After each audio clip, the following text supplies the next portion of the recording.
Yon, Chevrolet Optra Sabi ko 2000. yung yung camshaft saka yung yung circuit pinalitan.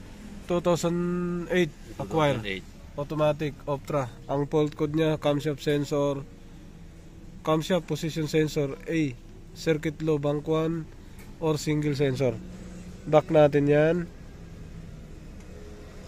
Maganda naman yung magkaiba sila ng fault code. Dito sa isa may fault code din siya sa model. Tapos smooth naman siya pag pinaandar. Basahin lang natin yung by model.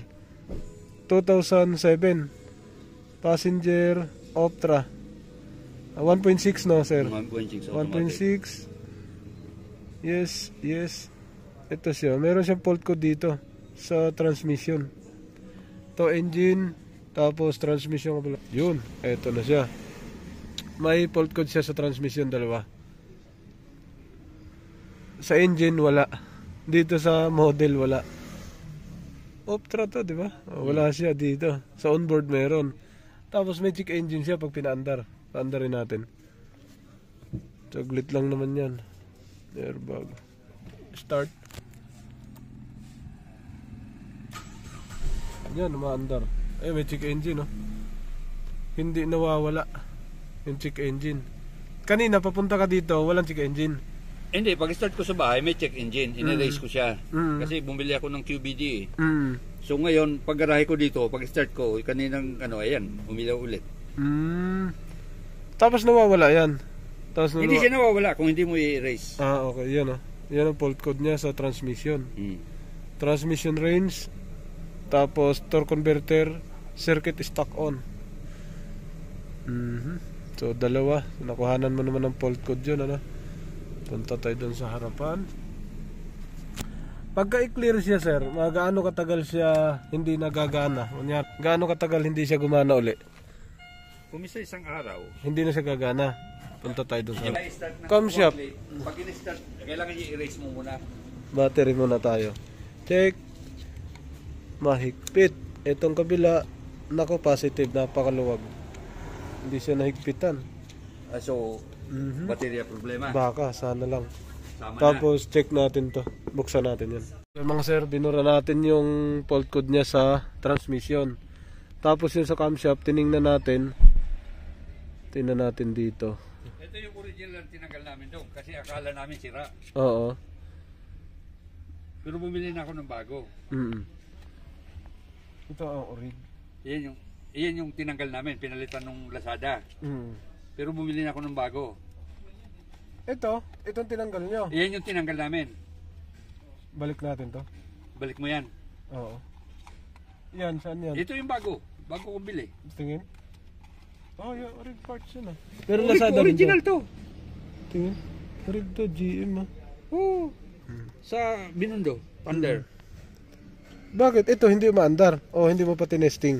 Alin? Ito? Hindi ko pa kinabit kasi hindi naman sinasabing ito ang diferensya camshaft. Palitan natin kasi ang nangyari, ang nakakabit Lazada. Local yung nakakabit. Oo, huwag tayo magkabit. Ayun may fault code siya Oo.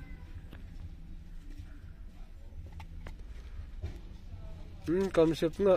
Camshaft position sensor A. Circuit low. Bank 1 or single sensor. Yan yung sinasabi niya palagi.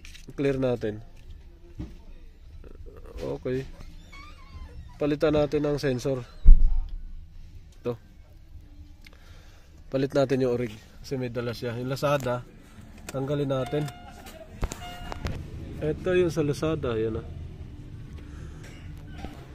Yun. Hindi, magkaiba sila. Tanggalin natin yan. Ito, nagpalit din silang wire. Ako, yung mekaniko ko. Okay. Yun, ito, tanggalin natin. Tanggalan natin yung dalawang tornilyo. Bunutin natin ito dahan-dahan. Kung ano pinagkaiba. Mas lubog pala siya, masyado. Yung Lazada, lubog na lubog. Ano yun sa'yo, Carplan? Company car. Lubog na lubog yung, yung orig, umbok. Yun lang pinagkaiba. Umbok tsaka orig. Umbok yung orig, ito lubog. Pero sa facing, sa tornilyo lang, wala pinagkaiba Maganda pa nga sulat ng 5 years eh. Lazada, oh, maganda pagka-embroid. Yung sulat sa likod. Simula nung nag-start ako hanggang ngayon yung May part number. Ang Lazada wala. Ang Lazada wala. Wala, oo. May part number. Basahan natin to. Diyan mga sir, pinalitan na natin. Ito na, bago. Orig na kinabit natin. Saksak natin to. Hindi siya baliktad. Okay naman yung ipit niya. Yan. Oh. Nakasaksak. Pwede nga paanda rin to eh. Tapos yung dalawa sir, kinuha mo na. Tingin ako sir. Ito, magkaiba talaga reading nito, no? Tsaka yung orig mo. Wala na ding reading. Tapos yung Lazada, meron din siyang portion na walang reading. Ito yung orig, ito yung Lazada. Ang ganda ng embroid ng Lazada, oh. Pagkasulat. Yun, naisalpak na natin. Yun, to single facing lang naman to, hindi pwede maikot. Paanda rin natin. So wala na sensor doon. Okay na. Ito na. Pag lumabas ang check engine, sablay. On. Naka-on na. Dapat mamatayan pag paandar. Start. Yung ilaw nakaraan ano, dapat mamatay na. Mamatayan pagka start. Start. Ko hindi namatay. Ayun, namatay nga. Tsaka smooth. Smooth yung andar niya. O smooth naman talaga to. Maayos naman talaga siya. Yun lang ang problema nung magpalit ng ano eh. Rev natin. Camshaft. Off natin ulit. Tsaka isa pa. Maluwag ang battery mo. Hinigpitan natin. So, Saka tud ako yun. Kasi yun sa ano, sa symptoms, isa yun battery. manipis ang battery. Dapat sa cranking lang siya. Pagka tumakbo ka na, yung nagtatrabaho na yung makina, yung camshaft talaga yun. Iilaw yan pero wala kang mararamdaman. Lalo na to, masailan to. Ngayon, ang gagawin natin, live data natin yung camshaft mo. Paano natin ang live data? Natin lang. Yan eh. Ito, reading ng camshaft. Pinakagilid. Yun. Labo ah. Yan. Meron. Pinakagilid. Yan yung reading ng ikot ng camshaft pag umiikot siya.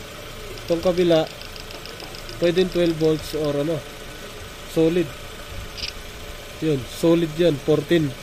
14 volts solid. Yung gitna, pwedeng magiging ground to. Pinakagitna. Point 2 yan, pagka ground to, point 2. Yun o. Sakto.